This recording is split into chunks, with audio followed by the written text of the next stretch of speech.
Hey everyone, so I thought I'd give you an update about how my class is going. I teach in an inclusion classroom in the United Arab Emirates, and I have two students with Down syndrome, a student with lower functioning autism, and he can't really speak. He can say maybe one word responses, and he does a lot of stimming and a lot of vocal tics. And then my one student with Down syndrome, she speaks a mixture between Arabic and English. So sometimes I understand what she's saying, sometimes I have no idea what she's saying. And then my other student, he only speaks English, which is funny because his family speaks Arabic and English, but he had a speech therapist that only spoke English, so that's how he learned English.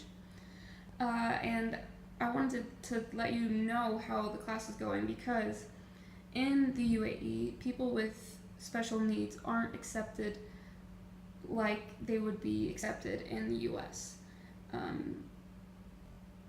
It's kind of frowned upon to have special needs here, and that's changing because the parents and the families that I have in my class are very good this year.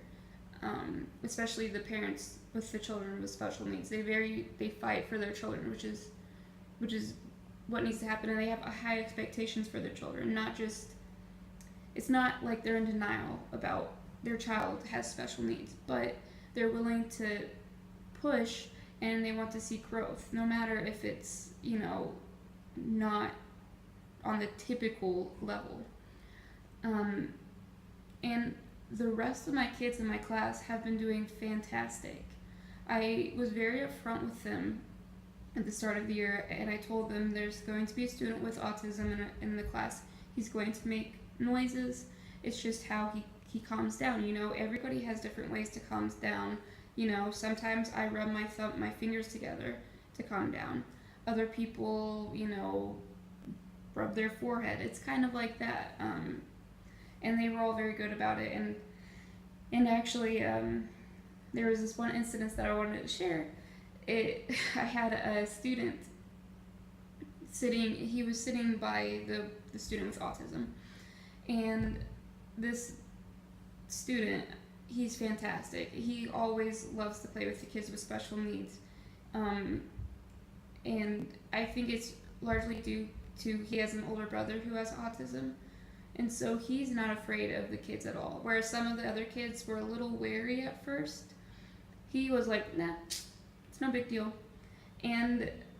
But there was this one time my student with autism threw something on the ground and scared himself because it made a really loud bang. So he screamed, and Yusuf was I shouldn't say his name. This student was the closest person to him, and he hugged him really tight. And Yusuf didn't freak again. This student didn't freak out. He just said, "It's okay."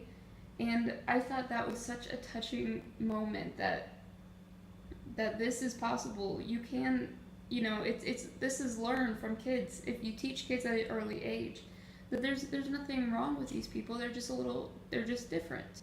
Like we all are different.